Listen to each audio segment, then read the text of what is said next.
Good morning and welcome to the NBA Daily. Coming up, draft lottery was chaotic. Jayson Tatum went down, the Knicks went up 3-1, and the Warriors lose to drop to 3-1 against the Wolves. So we got Anthony Slater here to talk about that.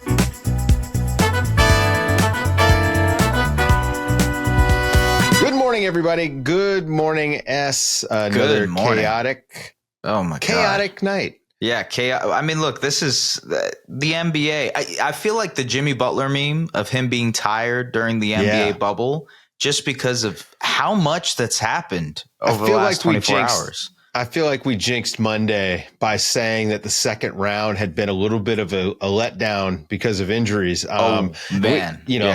Continued actually last night. But before we get to that, we got to talk about the draft lottery. Obviously, the shocking news. First of all, I wanted to thank everybody who hung out on the Slam and Jam lottery live jam session. I think I'm just going to call it that. I just made that up on the spot.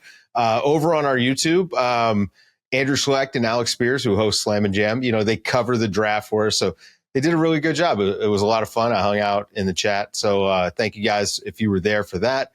Don't forget, Wednesday morning, we're going to do another one of those shoot-arounds. That's at noon Eastern, 9 Pacific. So we're going to have a live stream. And we dropped that in the feed last week. So if you enjoyed that, bit of a 35,000-foot view. Come hang out with us.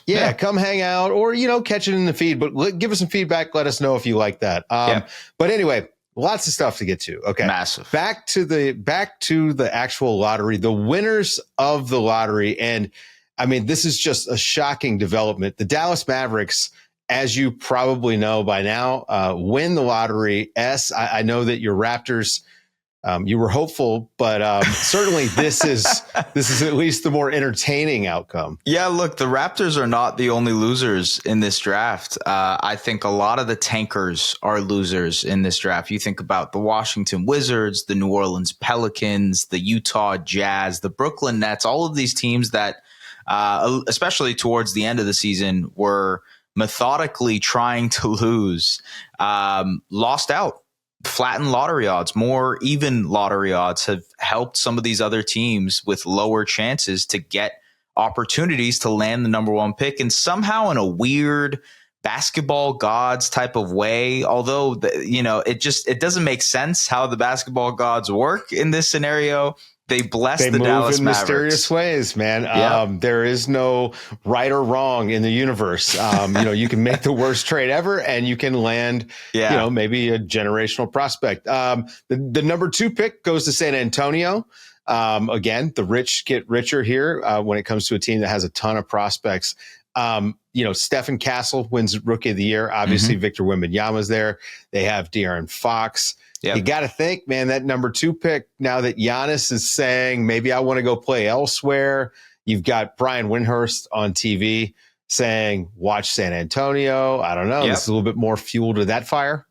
It's just funny that the timing for this worked out that way, right? Where in the morning we got the Giannis news. Hey, Giannis is open to destinations. He hasn't fully come out and said it. It's more of a soft launch of a trade request, but it's here at this point. And then the San Antonio Spurs get the 2nd pick. And you think of, obviously, the assets that you mentioned and what they can offer. What better player to hitch your wagon to if you're Giannis Antetokounmpo heading into the second half of your career than Victor Wembanyama? I think it's a perfect pairing. I think you can build around that beautifully on both ends. And it makes sense for the Spurs right now, who are in a weird spot in terms of being competitive and can field a playoff roster next year, but also have the number 2 overall pick to play with. Same thing kind of goes with the number 3 pick and the Philadelphia 76ers, right? The Sixers sort of, this doesn't make it all worth it, but it certainly helps to ease the pain a little bit. Jared McCain was good luck for them. He goes there. They get the number 3 pick after the just snake-bitten season that they had. So now, when you look at the Sixers, like, what do you think they're going to do? I mean, obviously, I think the first thing on the agenda is figure out, do we stick with Paul George or do we think about moving him? But other than that, I don't know. Like, is this a pick that you see them taking? Yeah, I mean, look, the presumptive number 1 and number 2 is Cooper Flagg and Dylan Harper, right? Right. But number 3 is kind of wide open. A lot of people are saying VJ Edgecombe or Ace Bailey, 2 guys who are on a different tier than Cooper Flagg and Dylan Harper. To that point, I think the Sixers might be open to trading down. Like that would be an interesting thing for them to do instead of picking at 3, pick at 10 and maybe get someone from the Rockets or someone that can help them long term to play with the Sixers. I don't know. It's interesting to think of. See, that's the thing that's the thing that happens when you say there's 2 players in the draft. Yeah. Nobody wants the 3rd pick. Right. That's true. That's true. What do you go unless out you and do love with that? a guy, right? Unless you've fallen in love with someone that you see, right? Yeah. And we got to say again, you mentioned the teams that had poor luck. I mean, Utah, Washington, Brooklyn, brutal, awful seasons. Utah Jazz just wasted a year, essentially, and they probably will waste another one next year. They have to, right? Like, where's the talent on their squad? Where's the path to finding more talent or bringing it in? They're not even going to be in the mix for like Giannis, right? Because just the realities of the NBA just has to be a disappointment. I mean, this is why I do think that the flattened lottery odds have now made it so that outright tanking, just tearing it down really makes no sense. So just field a competitive, fun team. I mean, I will give Brooklyn credit. Like, in spite of trying to tank, like that team never quit, never stopped. They were well coached, played hard. But the tanking's dead, right? Tanking is dead. And I think the lottery odds are an interesting aspect of it. I also think the play-in plays a part here because teams feel like they have an opportunity to make the playoffs, earn some ticket and gate revenue, but also try to give their young team some experience. And you think of the Eastern Conference now, and there's going to be some big implications for the East next season with another thing we talk about in this show. But you think of the Eastern Conference, and there's a real opportunity there for a couple of these teams to make a leap, right? If Washington gets the right guys and builds correctly, if Toronto obviously built with Brandon Ingram and Scotty Barnes, there's a world in which those teams start to take that next step and look like a play-in or playoff team. And so tanking, the incentive isn't really there anymore to tank outright. Yeah. And I hope more teams than just the couple that we've mentioned and that we keep hearing mentioned get in the mix for Giannis. But it does seem like, I mean, he wants to go somewhere and play with some good players, which you could make the argument for all 29 teams. Right. Because everyone he's should Giannis. want it. Yeah. Right. Yeah. And there's basically a package out there for any team to make. It's just about what Giannis wants also, which is another thing that's going to play a factor here. All right. The Celtics had a rough night. They lose to the Knicks 121-113. But the worst news, and I want to start here, is Jayson Tatum. He goes down with an injury that we have just seen too often, but none of us are willing to go out and say what it is until we get some confirmation. The Celtics called it a lower leg injury. He's going to get an MRI. But it does look like, from the way that he left, we're not going to see him for the rest of the series, certainly, and definitely the rest of the playoffs. We're not going to speculate because we're not doctors, but it was rough. It was really rough. And it was rough given the conversation around Jayson Tatum the last couple weeks. He needs to show up. He needs to have a moment. And he was having that moment in this game. A masterclass of a game. Put up 42 points in 40 minutes, was surgical, was knocking down his shots, was basically the only guy on the Celtics that was really giving them a chance in this game, especially in the first half. He was the reason for them getting out to a lead. And to see him go down like that, be wheeled off, in the locker room, gutted. You're absolutely gutted for a player like Jayson Tatum, who, by the way, Dave, we've talked about this. He never misses games, never gets hurt. So now you're looking at a guy who might be out long term, potentially. We don't know. Right. But that's just devastating for a guy who constantly plays through injuries. Yeah. And look, I mean, we'll get it. We got plenty of time to talk about this stuff this summer, but the fallout from this, if he is going to be out, is massive for a team that was probably looking to make some changes this summer anyway. But to the game, look, the Knicks won this game, and they had this game locked up before Tatum went down. Absolutely. Tatum was the only guy for Boston that was able to get going. You mentioned 42 points. Jaylen Brown winds up with 20, but it was a bad Jaylen Brown game. It was, Porzingis has been non-existent. I want to give the Knicks a ton of credit. I think the Knicks have just, I mentioned to you early on, I thought their defense looked slow when the shots were dropping for the Celtics in the first half. But they came out in the second half. I thought they had a little bit more energy. They were guarding just better. And it helped that the Celtics just poor decisions down the stretch. But the Knicks capitalized on them. I'm really proud of Karl Anthony Towns and Jalen Brunson because they've been forced to play in isolation and guard in isolation more often. And they've been holding their own, right? There are multiple possessions you see in the series where, Tatum or Brown or whoever is trying to hunt out these guys and they're holding their own. Now, credit the Wingstop trio of Mikal Bridges and OG and Josh Hart, who are pinching in and putting their hands and getting involved with deflections and whatnot. But to those guys' credit, they're actually guarding. They're actually trying. And that's such a huge part of defense, especially when you have the offensive burden that those two have. And Jalen was surgical in the third quarter. Massive. 18 points in that third. He was going shot for shot with Tatum. And that's what helped them kind of get into that lead. And then Bridges in the fourth was some huge shot making too. The third was funny. It's one of the reasons why I love basketball, right? You have this guy in Jayson Tatum. The momentum. Looks like he's built in a lab to play basketball. And you have Jalen Brunson on the other end, right? Who looks like just a guy who plays up at 24-hour fitness and just giving him business. And it's amazing to watch, right? You just get sucked into it. But here we are in the playoffs. Jalen Brunson, small guard, you can't win with them, but somehow the Knicks keep winning and he puts up 39 points. But they got offensive contributions from everybody. Yeah. This is what they've been missing, right? They get 23 from Mikal, 20 from OG, 23 from Karl Anthony Towns. Look, 3-1 those four lead. had 105 of their 121 points tonight. Just absurd offensive output. Yeah. They got a 3-1 lead. Yeah. Looking like no Tatum.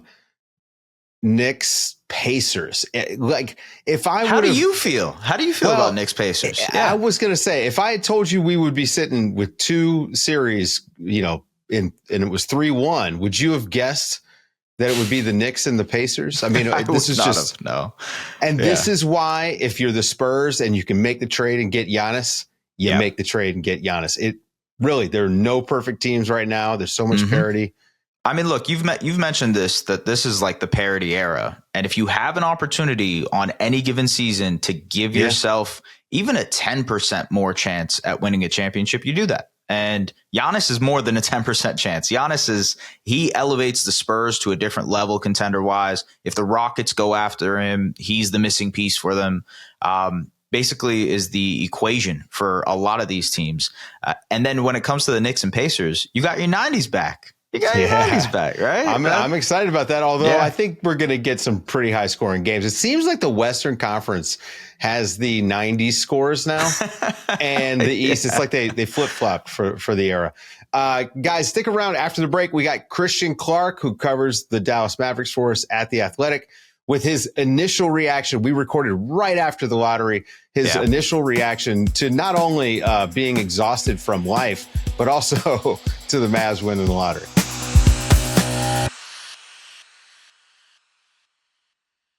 The Dallas Mavericks have had a roller coaster season.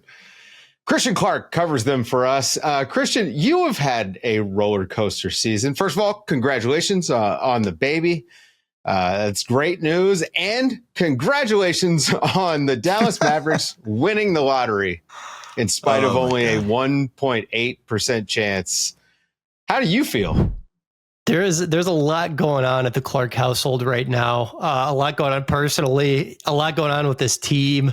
Look, maybe this helps. Maybe this goes a long way towards this incensed fan base. I was just dreading having to cover this team at the start of next season, hearing the Fire Nico stuff, just dealing with anger from day one of next season. And maybe, just maybe, this helps with that. It's going to be higher Nico now. Yeah, it's going to be all praise Nico. He's like a good luck charm here. All right, look, everybody is going to be in their conspiracy theory bag right now because of what the last 6 months of Mavericks basketball has been, right? The Luka Doncic trade coming into it, the Anthony Davis injury that kind of opened the opportunity for the Mavericks to quote unquote tank. And they find themselves in a situation where they have 1.8% chance at Cooper Flagg, and they do it. Now that you look forward, what's next for this team? Do they just draft Cooper? Do they just say, hey, we're taking Cooper Flagg? Or do they open up the possibility of potentially trading this pick? You know, I feel like that's at least a legitimate question. Do they move this pick? Because, I mean, if you look at Milwaukee, it's like, hey, Cooper Flagg, you know, under team control for 7 or 8 years. Like that's gotta be attractive. I think if I had to make a prediction today, I think the Mavericks just make this pick. I think Cooper Flagg is good enough to contribute to winning right away. I mean, and he does it on both ends of the floor, which we know is important to Nico Harrison. Defense we know that win championships. Defense wins championships. I mean, Cooper Flagg, like dog, two-way player, gets after on defense, plays hard. Like he seems like a Nico Harrison Mavericks style player to me.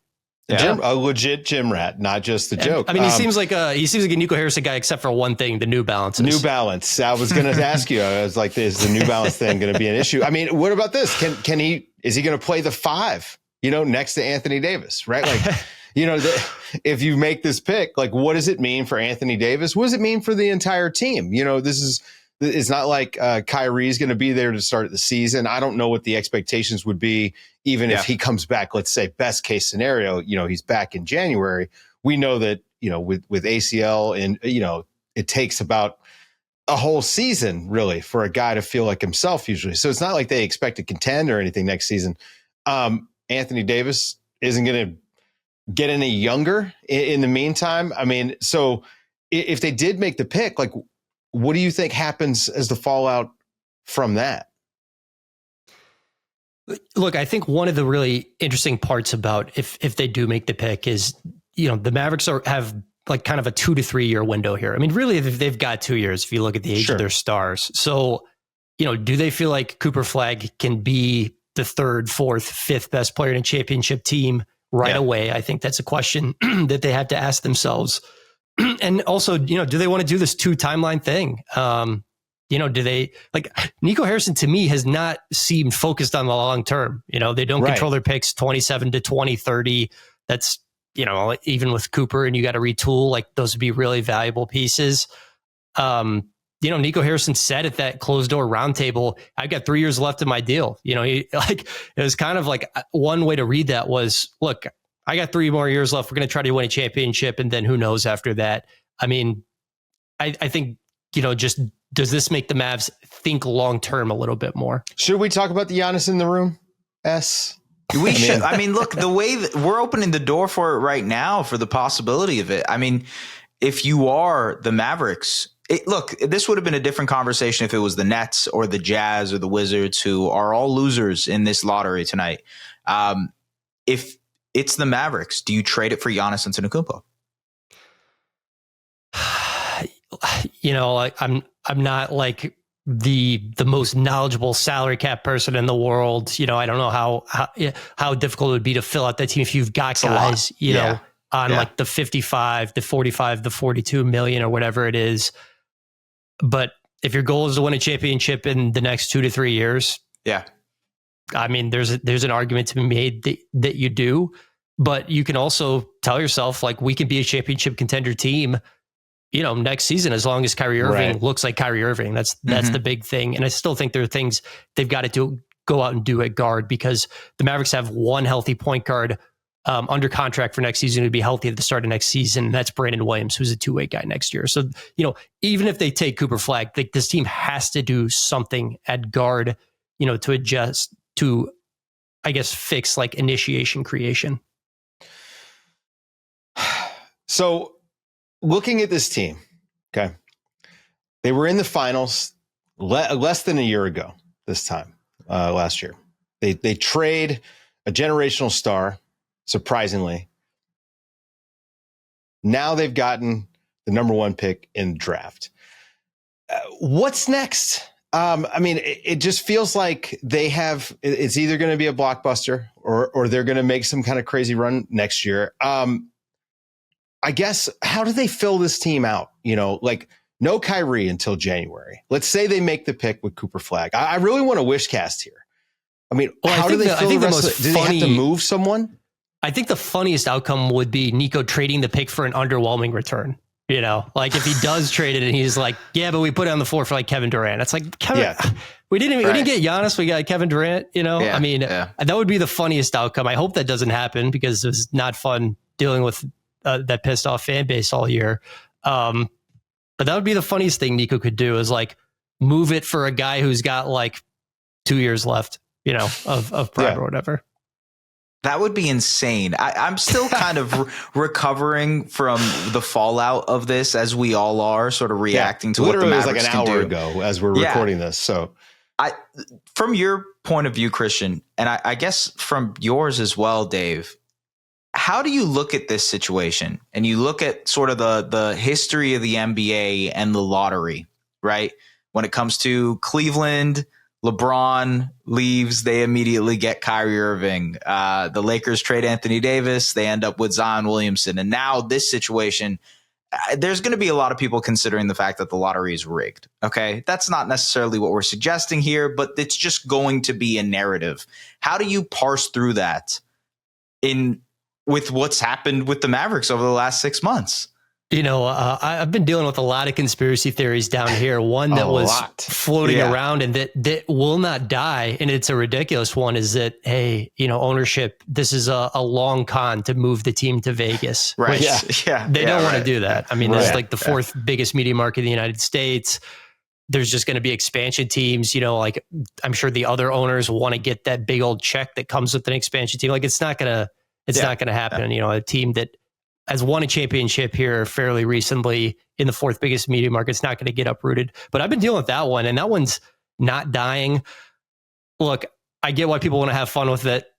You know, I obviously the NBA just works this way. The basketball gods, right? I covered a Pelicans team. I covered a Pelicans team that had a 6% chance of the number one pick in 2019, and they hit on that and got Zion Williamson. I mean, this is just. I mean, the flattened odds have made it a little crazier, and I kind of like it. Yeah, it's good. And also, you know, people, if you study religion, you know that the basketball gods, probably like the other gods, are not exactly like, they don't make sense all the time. Sometimes it's not about they work in mysterious ways. Right. Sometimes it's mischievous, right? Like, they do say that the basketball gods work in mysterious ways. Yeah. So this is certainly one of the more interesting ways that this could have worked out, you know, so. Well, you know, I mean, the other part of this is the flattened lottery odds and like the fact that, look, it's anybody's case. And if you want to have a conversation about tanking in the NBA and the incentive to tank, this is your example for why there is no incentive whatsoever to tank. Because you look at where the Wizards are in this draft now, the Jazz, the Nets, it's not looking good for teams that really tried to lose. If you make the choice to go out in the wilderness, you might be out in the wilderness for a long, long time. Absolutely. Yeah. And think about if you're a Utah Jazz fan this year, you just suffered through that for nothing. I mean, this team, where's their path to getting better? You know, you've got a lot of draft picks, but you know, if you trade them for a good player, those picks aren't worth as much. You know, and what good player necessarily like Giannis, for instance, Giannis can say no to going to Utah. So it's not like those can, you know, they can get you a Lowry Markkanen. They can't bring you in one of the big fish that we know is required to win a title. So I just don't know, you know, maybe the path is to stay in the middle and then hope you hit a double here and there, you know? Yeah. And maybe this is something that gets the league to look at lottery reform again and to disincentivize losing even more and create a more competitive environment. I just don't know how you do it and maintain a balance of talent, which there already isn't a balance of talent when you think about East versus West. Yeah, the East lost tonight. Yeah. The East lost big time. And may lose more talent because Giannis, when you look at some of the places, you know, if a Giannis trade happens, a lot of the places that have the assets and have, you know, the market and the fit that makes sense are out west. You know, I mean, I'm looking at the San Antonio Spurs who landed the second pick today. Exactly. Yeah, that opens up the possibility of them eventually trying to get Giannis. Well, Christian, I look forward to your reporting over the coming weeks. You're going to have an exciting, 6 weeks, 5 weeks between now and the draft. Get thrust back into the NBA draft. Get to know Cooper Flagg quite a bit. And I guess, do some reading on Giannis while you're at it. Guys, stick around. After the break, we got Anthony Slater talk Warriors Wolves.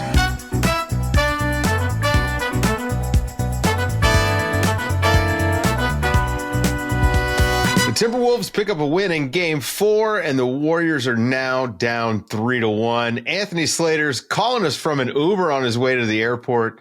And if you're watching on YouTube, I apologize for the roller coaster ride there with Anthony Slater. Sorry, I was trying to see if I could flip the phone. You can almost restart if you want. No, it's okay. I think it's funny.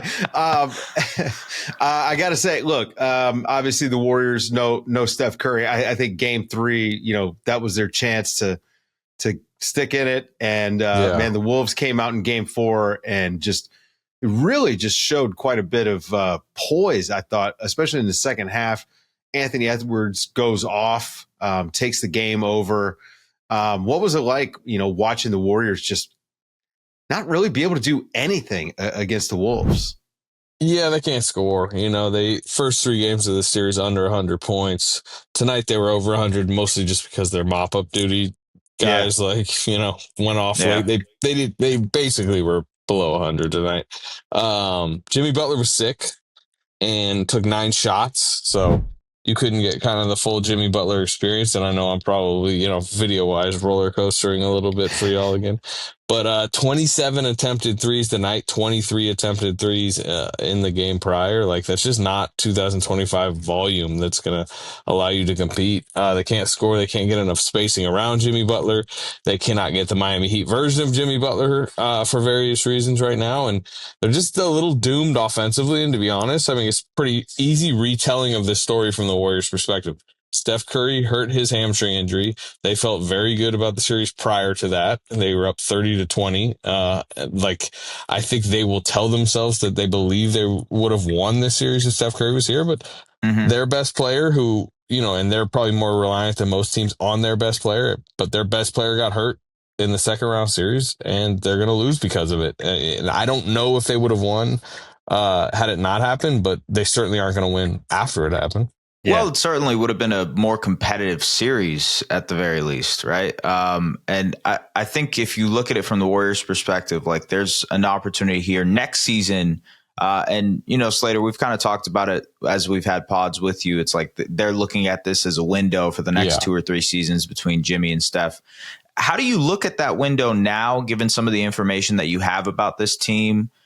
With Jimmy and sort of the ebbs and flows of the offense, the shooters around him, the creation, and then obviously the Steph injury. But how do you look at what they got to do this summer, maybe to make sure they look like contenders next season? Yeah, I think they're going to want to solidify the center position a little bit with a more established veteran innings eater. Quentin Post faded in these playoffs. Trace Jackson Davis has shown a little bit of a spark, but I think you would want a more veteran type of guy in there. You mentioned the shooting. I mean, you've seen it. Jimmy Butler would need space, like most of your creators. He has none. And also the age, we could talk about the window, but the reality is Steph Curry's 37. Draymond and Jimmy are 35. By the time they would be in their next playoff run, we're talking 38 and double 36s there. So, second round, it's not a terrible outcome for them to be in the final 8, considering where they were a couple months ago. I mean, they're not going to want to necessarily hear that right now. Absolutely, yeah. The big question will be Kuminga, and talk about a roller coaster.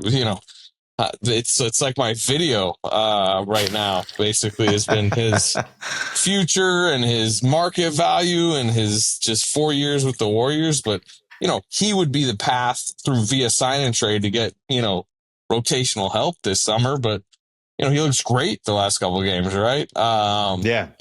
So solving his future and figuring out if they think he can fit, because he hadn't really been fitting in the Steph Curry ecosystem, and I think a lot of people forgot that what he had done prior and he's reminding people right now, like, there's still a lot of talent in there. This is not some, in my opinion, at least, this is not some like bust of a 7th overall pick. Definitely not. He's on the rise. Now, I don't know if he can be on the rise within what the Warriors want to do. And if he's not, then they better find a way to get valuable pieces for him this summer. To me, that is the crux question of their summer.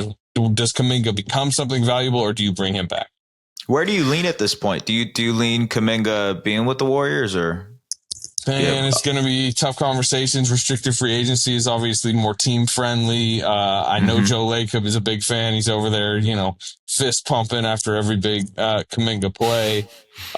You watch this series and like Jimmy Butler, is having a tough time separating his space. Draymond Green has not had the greatest series, and you do wonder as you look at the 22-year-old, about to be 23-year-old wing, like, is it smart for a franchise to turn away from that and pivot towards the older group? But we also understand the older group has earned what they've earned so much. So considering how the 4 years have gone, and I probably would have made a stronger statement a week ago of not believing Jonathan Kuminga will be back because of where the relationship generally with the franchise had gone. But I also know they don't want to let him walk for nothing. And restricted free agency, if you don't want somebody to walk for nothing, and if they get an offer sheet, then you match it and you figure it out later. So that could happen. Right. But I do think there'll be sign and trade type scenarios also explored. Yeah, I think at his age, he's going to have a market and definitely, like, again, he showed a lot of poise, I thought, in the game. I thought that, especially in the first half, his offense was exactly what they needed and what you would want to see out of Kuminga in that situation. Put his head down a lot and maybe not as good on the defensive end in game 4 as he was in game 3, but it shows flashes. So I definitely would be interested. I want to swing it to the Wolves side of this because I actually think we've kind of seen them. They got hit in the mouth in this series, right? Like even without Steph out there, again, the big loss in game 1, they almost gave it up in game 3. First half of this game, even, the Warriors were in there making it a dogfight. Like, what have you thought about how Minnesota has handled this series, even with Steph being out? Yeah, prior to tonight, honestly, I hadn't been that impressed. Game 1, they lost basically with Steph out. I know they were down 30-20 when he went out, but, the Warriors were up 22 at one point, like the fourth quarter of that game. They didn't really like foot on the throat. Like they could have lost game 3.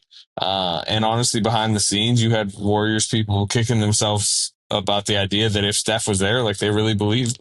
Again, I'm not saying this, but there is a strong internal belief that had Steph not got injured, they felt really good about the matchup. And even that Houston might have like provided tougher issues to them. But I will say, even going into tonight, it was like if the Wolves are who they want to be, if they are a true threat to go past this series and beyond, and maybe even to the NBA Finals, a good team like that, kills off an undermanned team without its best player. And tonight they did that, right? Like they just came in and took the hearts and all the motivation out of the Warriors in the third quarter. They went on the big 17-0 run. To me, Edwards was that type of superstar tonight. I don't know what he finished with point wise, but 30. That's pretty easy 32. With just his kind of combination of just powerful rim drives and deep tough threes. Right, he's hitting really tough threes. Yeah, McDaniel's statistics don't pop off the page, but I think he's just been such a factor. And then Julius Randle's having a huge series and had really a great playoffs. Yeah. And he's given Draymond some trouble. We're like more than Sengun did, I would say. So yeah, like they've been impressive, but also, and it's not like the Thunder have just been rolling through the Nuggets, and we don't even know if it will be the Thunder in the next round. But I will say the Timberwolves haven't done enough for me to believe. Like I wouldn't pick them against the Thunder at this point. Do you have a finals prediction now that we're here? Sure, Thunder. Are we here? Wait a second. We're not doing this. We're not writing off Nikola Jokic yet. I'm just asking. No way. The question. That series is 2-2. Slater, are you telling me you think the Thunder just have this? No, I would say I don't think they necessarily have this, but all he asked for a finals prediction. I could have said Nuggets against Cavaliers. It's true. I could still say that. I think I covered the Thunder second round series last year where they went. It played out pretty much exactly the same, where it was 2-1 on the road. They went and got Game 4 in Dallas. Shea was awesome. That was big SGA game. Yeah, yeah. And then they went home for Game 5 and they blew it. So that could happen again. Sure, we've already seen them lose at home in this series. So, but if you're just asking for a prediction, I think the Thunder finish that series off, beat the Wolves, go to the finals. Don't play the Boston Celtics anymore. So I'm sure you guys are going to talk about that news. So they're probably I think Vegas has labeled them pretty clear favorites at this point for the title. Yeah, I mean, they checked all the boxes in the regular season, but they still got to get through Jokic. Sure. Look, we're going to let you get to the airport, get there safely, have a safe flight. That's going to do it for the show, folks. Thanks to Anthony Slater. Thanks to Christian Clark. Es Baraheni. I'm Dave DuFour, and this has been the NBA Daily. Thanks for waking up with us.